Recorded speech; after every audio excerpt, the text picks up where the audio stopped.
It's no secret that gaming companies want you to spend your hard-earned cash on their products. In principle, there's nothing wrong with this. Even though video games can be expensive, consumers should be satisfied so long as the titles they buy are of the highest caliber. But there are some studios that don't even hide the fact that they don't care about their game's quality. Some developers expect people to spend a fortune on their games simply because they've been hyped up like crazy. As a result, we've created this list as a bit of a PSA. I'm Jess from WhatCulture, and here are 10 shameless cash grab video games you must avoid.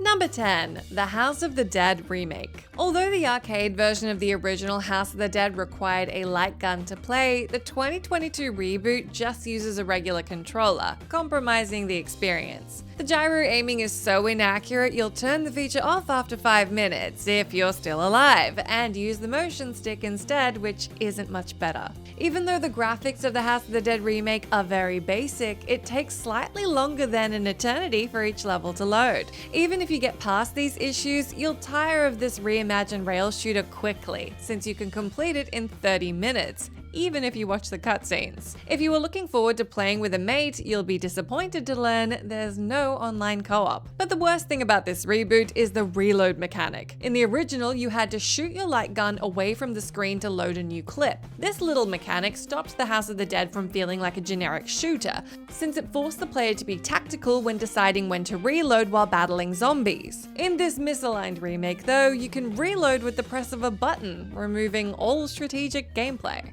Number 9. Radical Heights. 3 years after Boss Key Productions was founded, the tiny gaming company released their first game, Lawbreakers. With most indie developers, it can take a while to find their footing and make a title that stands out. But Lawbreakers beat the odds by not only having Cliff Bleszinski at the helm, but receiving positive reviews from the get-go. Players loved the first-person shooter's low-gravity mechanic, level design, and the creative weapons. But there was a problem. No one was buying it. Lawbreakers hemorrhaged so much money the company's founder didn't take a salary for 2 years. Panicked, Boss Key rushed out a battle royale game called Radical Heights, hoping to emulate the success of similar titles like Fortnite. But because the project's development was under 9 months, it wasn't a surprise when the results were disastrous. The loading times were ridiculous, the character models looked incomplete, and the FPS rate is so abysmal it's almost impressive. Boss Key put so much emphasis on this inane travesty, gamers stopped playing Lawbreakers, forcing the developers to close its servers. With both titles ending in failure, Boss Key was forced to shut down only a month after Radical Heights' release.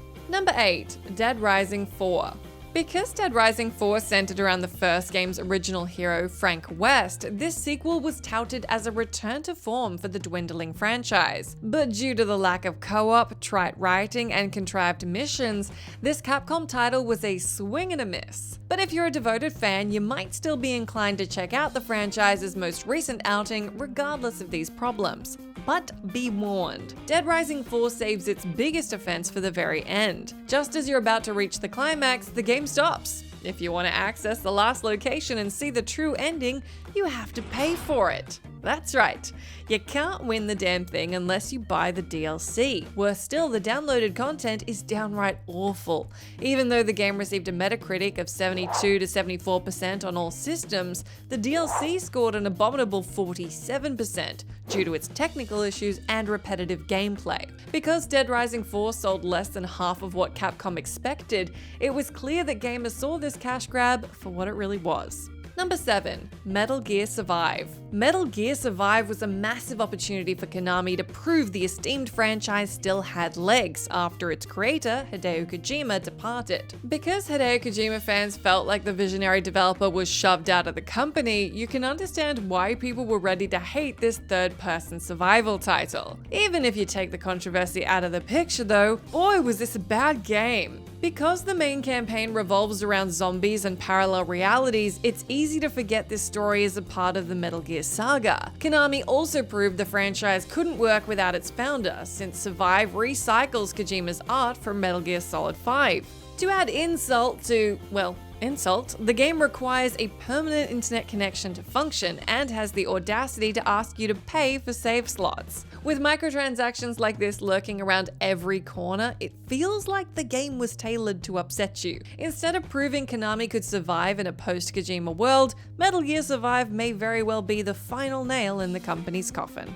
Number 6. Harry Potter Hogwarts Mystery. When a franchise goes global, it's only a matter of time before it's merchandised into every conceivable medium. So when Harry Potter became a billion-dollar phenomenon, it was no surprise when the cherished book series expanded into movies and games. Because any game with the words Harry Potter slapped on it will sell like butterbeer, you'd expect the developers over Harry Potter Hogwarts Mystery to put a little effort into it, knowing it's going to be a hit no matter what. But on the surface, this mobile title looked like it was more than a calculated cash grab. Not only did this role-playing game have marvelous graphics and solid gameplay, it featured voice acting from the original film cast. Sadly, the game is let down by an over-reliance on microtransactions. Although you don't have to whip out your digital wallet to play, Hogwarts Mystery asks the player to make in-game purchases so often it's almost aggressive. There are also many occurrences where the game asks if you want to spend money to progress. If you refuse, you just have to wait half an hour to continue, ruining the flow of the gameplay. Considering the Harry Potter series has earned more money than Gringotts, it's ridiculous that gaming developers are keen on shaking even more cash from fans. Number 5. Evolve. Upon its release, Evolve won many Game Critic awards, including Best Online Multiplayer, Best Action Game, and Best Console Game. Based on the astounding promotional content, many players could see why Turtle Rock Studios' title was picking up all these accolades, and so they purchased the first-person shooter. But what many people didn't realize is that most of the features they saw in ads were locked in DLC. If you thought that was a dirty trick, buying all the downloadable content at launch sent you back $136, which is double the price of the game. And if you didn't make these transactions, you would probably get destroyed by a player who did, since the weaponry and characters in DLC gave players an unfair advantage. The outcry from disappointed fans was so relentless the developers were pressured to turn the game into a free title called Evolve Stage 2. Unfortunately, gamers were so devastated by Turtle Rock Studios' deception, the fan base dried up almost immediately. With no one playing, the studio was forced to shut down the servers only 3 years after Evolve's launch. Which is a shame, because this should have been a good game. Number 4. Nintendo Switch Sports. Wii Sports sold 82 million copies, making it the first game to outsell Super Mario Bros. Because it's the best-selling single-platform game and the Switch is the most successful Nintendo console, it'd be silly not to make a Wii Sports sequel for Nintendo's latest system. But after half a decade, the Switch follow-up to Wii Sports was nowhere to be seen. In a way, this fact reassured gamers. Nintendo is renowned for their patience, so it was obvious the company would release the title when they believed they'd perfected the controls and gameplay. So when Nintendo Switch Sports was released in 2022, you could practically hear the developers counting their money, and the reception for the game was meh. Switch Sports isn't terrible, but it's bewildering how uncreative it is. As hard as it is to believe, the minigames feel like they've regressed since the days of the Wii.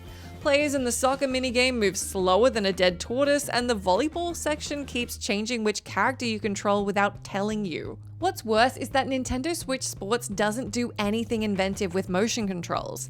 Considering Switch Sports titles like Ring Fit have found creative ways to use Joy-Cons in gameplay, it's so bizarre Nintendo didn't do the same for one of their most lucrative IPs. Number 3. Street Fighter III Third Strike Online Edition. 10 years after Street Fighter III Third Strike debuted, Capcom decided to re-release the 2D fighter as an online title. Not only would fans get the chance to kick players' butts across the globe, the underrated gem would be arcade perfect and filled with a bunch of worthwhile DLC. Sadly, Third Strike failed on its promise. Despite being advertised as being indistinguishable from the arcade version, SF3 Online Edition was a PS2 port. Even though Capcom was caught out in a blatant lie, the threequel could redeem itself if the downloaded content was as good as it was implied. So what does the DLC entail? Well, extra costumes, or to be more specific, palette swaps for each fighter, so if you think Ken might look better in purple, that's a thing you can accomplish. However, the person you're playing against can't see your DLC costume unless they purchased it as well, and vice versa. Have you ever heard of DLC that doesn't work unless somebody else buys it? Since these extra costumes don't appear when you look at the replays, there's no point spending actual money on them.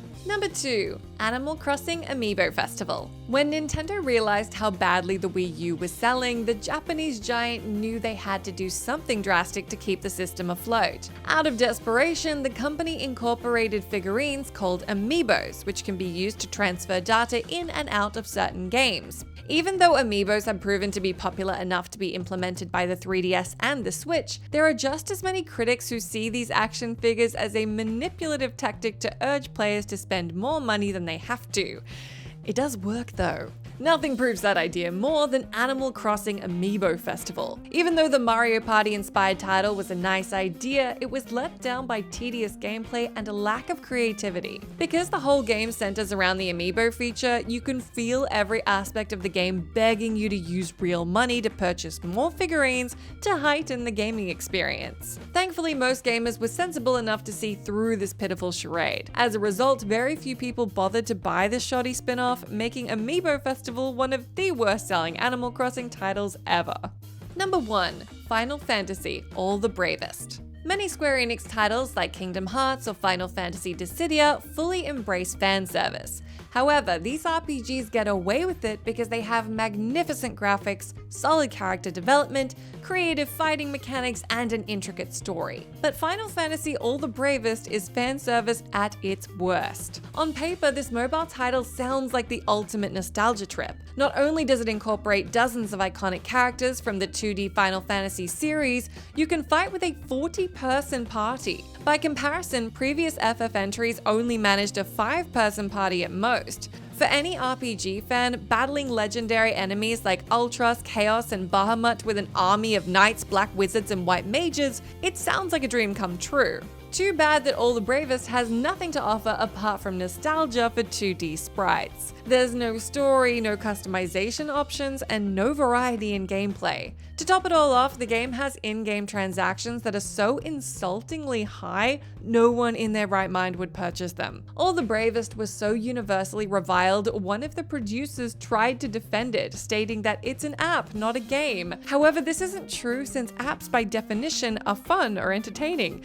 2 words that nobody would use to describe this debacle. That's the end of our list, but let me know down in that comment section if you can think of any other shameless cash grab video games that everybody should really just avoid.